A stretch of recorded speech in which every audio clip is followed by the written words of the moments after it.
আসসালামু আলাইকুম। গত কয়েকদিন ধরে বিদ্যুৎ নিয়ে যেভাবে হইচই করা হচ্ছে সেটা নিয়ে আমি বিষয়টা লক্ষ্য করতেছিলাম। আসলে ঘটনাটা কোন দিকে যায় বা কী বলতে চায়, এবং বিদ্যুতেরও আমি যেহেতু বিদ্যুৎ আমিও ব্যবহার করি, করে বাসায় ব্যবহার করি, বিদ্যুতের কী অবস্থা, কী আসা যাওয়া করে, বিদ্যুৎ কতক্ষণ থাকে, এটা আমি একটু দেখি, অবজার্ভ করি। বিদ্যুৎ নিয়ে সরকার, বিরোধী দল জামাতে ইসলাম, এনসিপি মিলা প্রতিবাদ সমাবেশ করতেছে, চারিদিকে উত্তেজনাকর বক্তব্য দেওয়া হচ্ছে, পত্রপত্রিকার মিডিয়াতে সবাই একটা কথা, শুধু বিদ্যুৎ আর গ্যাস, এই দুটাই নিয়ে কথা বলবো। গ্যাস নিয়ে আগামী পরবর্তীতে কথা বলবো, আজকে বলবো না। গ্যাসটা নিয়ে কালকে কথা বলতে চাই। তো আজকে শুধু বিদ্যুৎ নিয়ে কথা বলবো। তো বিদ্যুৎ নিয়ে বিভিন্ন পত্রিকায় সরকার মহাবিপদে, সরকার সবচেয়ে ব্যর্থতার দিকে যাচ্ছে বিদ্যুৎ নিয়ে, বিভিন্ন পেশা শ্রেণী মানুষ দেখলাম শুধু বিদ্যুৎ নিয়ে কথা বলতেছে। বিদ্যুৎ কি হয়েছে? বিদ্যুৎ নাকি পাওয়া যাচ্ছে না। বিরোধী দল হাঁড়িকে সামনে রেখে পিছনে ফ্যান চালু রেখে প্রতিবাদ করতেছে, মানে বিদ্যুৎ নেই এই কারণে। তো বিদ্যুৎ না থাকলে পিছনে ফ্যান কীভাবে ঘুরতেছে? যা হোক, এটা নিয়ে সমালোচনার মুখে পড়ছে বিরোধী দল। সরকার এই প্রথম বাংলাদেশের কোনো সরকারের প্রধান চ্যালেঞ্জ জানাইছে যে আপনাদের কাছে যদি এটা তড়িৎ গতিতে সমাধান করা যায়, এরকম কোনো যদি আপনাদের কাছে পরিকল্পনা থাকে, তাহলে সরকারকে দিন, সরকার গ্রহণ করবে। সেটা নিয়ে বিরোধী দল প্রস্তাব দিয়েছে।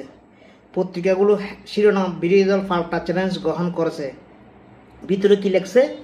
ভিতরে এই করতে হবে, ওই করতে হবে, এই দাবি, ওই দাবি, কোনো পরিকল্পনা নাই। কি করে এর সমাধান থেকে, এর থেকে বের হবে, এটা সমাধান হবে, এটা কোনো উল্লেখ নেই ভিতরে কোনো কিছু। আছে সব দাবি দেওয়া। এই হলো বিরোধী দলের চ্যালেঞ্জ গ্রহণ করা। আচ্ছা, যা হোক, আমি বিদ্যুতের প্রসঙ্গে আসি। বিদ্যুৎ কি হয়েছে? আমি যে দেখতেছি বিদ্যুৎ ঠিক আছে। আমি শুধু আমার কথা না, আমি বেশ কয়েকজনকে জিজ্ঞেস করছি, অনেকের সাথে কথা বলছি। বিদ্যুৎ কি নাই? বলতে আছে। তো কি হয়েছে, সমস্যা কি? না, বিদ্যুৎ মাঝে মধ্যে চলে যায়। তো মাঝে মধ্যে কি আগে যেত না বিদ্যুৎ? বিদ্যুৎ কি মাঝে মধ্যে আগে যেত না? যেত তো। তো এখন না হয় একটু বেশি যাচ্ছে।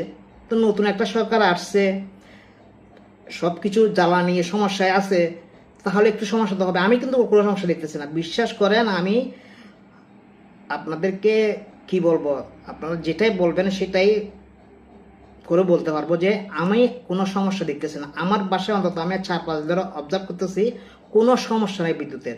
হ্যাঁ, কারেন্ট যায়, কারেন্ট তো যাবে, কারণ আগেই গেছে, এখনও যায়, এটাই পার্থক্য। আর কোনো পার্থক্য দেখতেছি না। লাগাতার কারেন্ট তো কোনো সময় ছিল না। কারেন্ট এক বাসায় লাগাতার কোনো সময় তো ছিল না। হাসিনা আমলও ছিল না, কোনো আমলে ছিল না।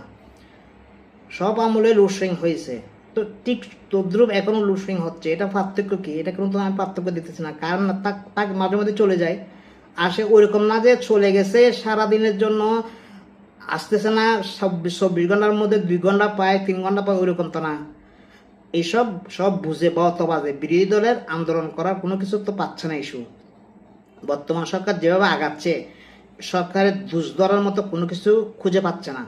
তাই যে কোনো কিছু একটা নিয়ে তো কিছু তো সরগোল করতে হবে। এই সরগোল করার জন্য এই বিদ্যুৎ নিয়ে পাইছে। অথচ আমি বিদ্যুতের কোনো সমস্যা দেখতেছি না। গ্যাসেরটা কালকে বলবো। বিদ্যুৎ নিয়ে আমি বর্তমানে কোনো সমস্যা দেখতেছি না। বিদ্যুৎ বড় ঠিক আছে। লোডশেডিং আগেও হতো মাঝে মধ্যে, প্রতিদিন হতো লোডশেডিং, এখনও প্রতিদিন লোডশেডিং হয়। এছাড়া আর কোনো কিছু নাই। সবগুলো ভৌতবাদী। কারণ জনগণ বুঝে, জনগণ জানে। এই যে এরা বিরোধী চিল্লাচিল্লি করতেছে, জনগণের কোনো সারা শব্দ আছে নাই। কারণ জনগণ বুঝে, কারণ জনগণ দেখতেছে তো তাদের ঘরে বিদ্যুৎ আগেও কারণ চলে যেত, এখনো চলে যায়। লোডশেডিং আগেও হয়েছে, এখনো হচ্ছে। তো এখানে পার্থক্য কি? এখানে ওইরকম না যে সারা দিনের জন্য চলে গেছে, 24 ঘন্টার জন্য চলে গেছে, 24 ঘন্টার মধ্যে 2 ঘন্টা আসে, ওইরকম তো নয়। তাহলে এসব বর্তবাদী করে কোনো লাভ হবে না। আজকে এই পর্যন্ত। সবাই ভালো থাকবেন। আশা করি সবাই সহযোগিতা করবেন। ধন্যবাদ।